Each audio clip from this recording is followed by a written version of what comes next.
The Ashgrave cells had been planning the Kessa Reach strike for longer than I had been their commander, is to say longer than anyone wanted to admit out loud. The relay spire over Kessa Reach was one of three the Dominion used to coordinate its border garrisons, and of the three, it was the only one we could reach. Without crossing into space, the Dominion actually patrolled. Take it down. Garrisons would spend months relaying orders by courier instead of by beam. Months we needed, for reasons that had nothing to do with the spire itself, and everything to do with what we were trying to build behind it. The spire at the changeover, when the picket crews were thinnest, and Kessa Reach turned its day-lit face toward our approach corridor. 6 raiders against 1 spire and its guard cutter. Sarah had walked me through the timing 3 times that morning, tapping the chart with 2 fingers, and for the first 11 minutes the timing held. Then the guard cutter's reserve battery came online 4 minutes early, and the 11 minutes became something else. I want to be careful here, because the easy version of this story is the one where the spire goes dark, and that is the whole of it. The spire did go dark. I watched its beacon cluster gutter out on the long-range plot, 3 pulses and then nothing, and for about as long as it takes to say so, it felt like enough. It was not enough. By the time the cutter's last battery had emptied itself into the Turn's Wake's portside plating, 4 of our 6 raiders were debris fields of their own, scattering apart in the bright vacuum above Kessa Reach. Hask's boat went first, no beacon, no transmission, just gone from the plot between 2 sweeps. Orvith's followed it 11 minutes later, slower, burning, and Orvith had time to say something on the open channel before it stopped mattering. I have never repeated what he said, and I am not going to start now. That left the Turn's Wake and Sarah's courier, the quiet hour, both holed, both bleeding atmosphere from a dozen small wounds, drifting into the spire's wreckage field, because drifting was the only direction either ship had left in it. I had a piece of the cutter's last battery in my shoulder. I did not know that yet. I knew my left arm would not do what I told it, and I knew Sarah's voice on the comm was very level, the way it gets when she is frightened and does not want me to hear it. "Regroup signals away," she said. "Hallion 9.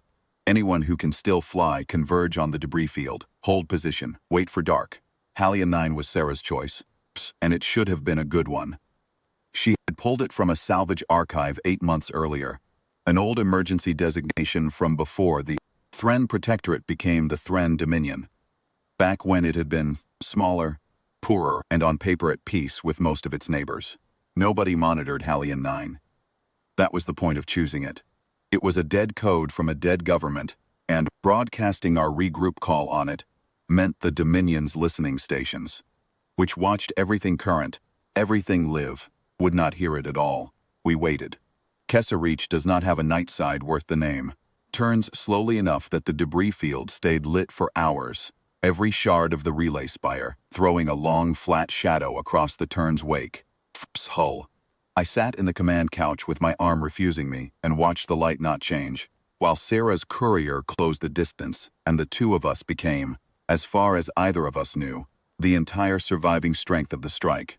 3 hours. No one else answered Hallion 9. I had started composing in my head the report I would owe 11 families, 6 boats, 11 minutes, a relay spire that would stay dark for perhaps 4 months before the Dominion rebuilt it, when the Turn's Wake sensor officer said, in a voice that did not match the rest of the morning, that we had company. 3 ships, inbound, on a slow approach vector that matched nothing in the Dominion's order of battle. 2 of them ran lean and gray, the kind of hull lines you build for fuel economy over a long patrol rather than for a fight. The 3rd was larger, and it was not gray. It was pale, almost white, with a broad blue chevron across its flank that caught the daylight and held it. And even with my arm doing what it was doing, even with the spire's wreckage between us and the inbound ships, I knew what that chevron meant, before I knew anything else about the vessel wearing it. A hospital ship does not announce a raid. It announces something else. The hail came through clean, on an open channel, in a voice that was calm in a way I had no category for. Not the calm of someone who has rehearsed it, but the calm of someone for whom this was simply the next item on a list. This is the escort corvette Halberd, responding to distress pattern Hallion 9. The hospital ship Clement Vale and the tender Wayfinder are inbound behind us. If you are receiving this, hold position and stand by for boarding.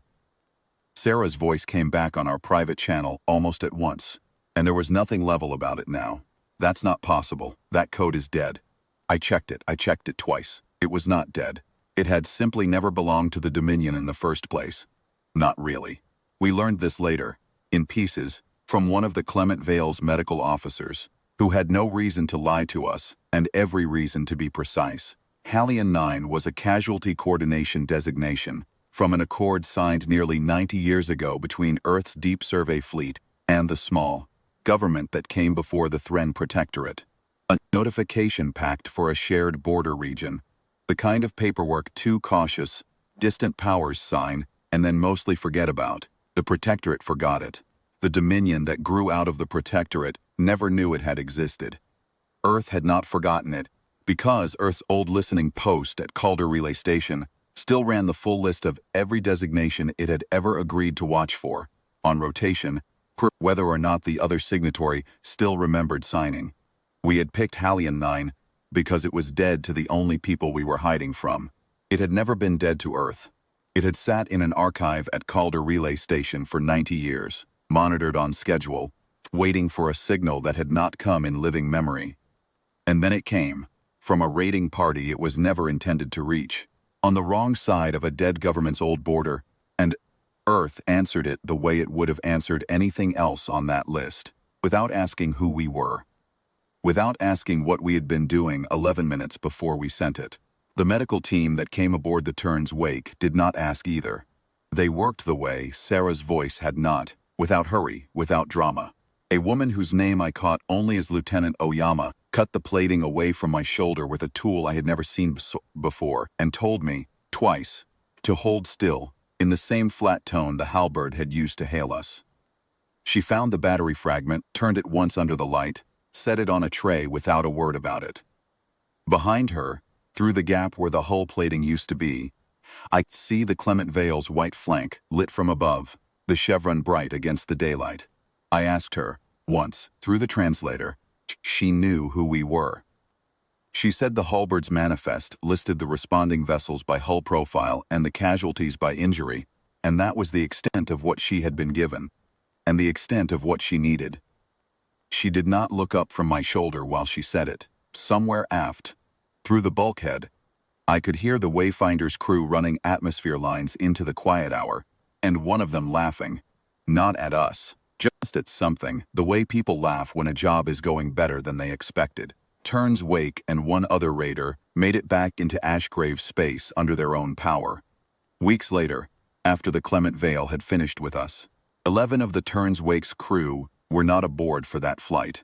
The spire stayed dark for 4 months, which had been the objective, and by most measures we used to keep before the war. That made the strike a success. I think about Hallion 9 more than I think about the spire. Somewhere in an archive at Calder Relay Station there is now a logged response. A date, a position, the hull profile of 2 damaged raiders and a courier, recorded by a power that was never supposed to know we existed, or a designation we chose specifically because we believed no one was listening to it. The designation is still active. Someone, eventually, will have to explain to Earth why it should be retired, and why a dead government's distress code was answered by a living one's resistance fleet, and that is not a conversation either Sarah or I are positioned to have. For now I have 11 names to carry, and a chevron the color of daylight, and a code we chose because we thought it was the quietest frequency left in the sky.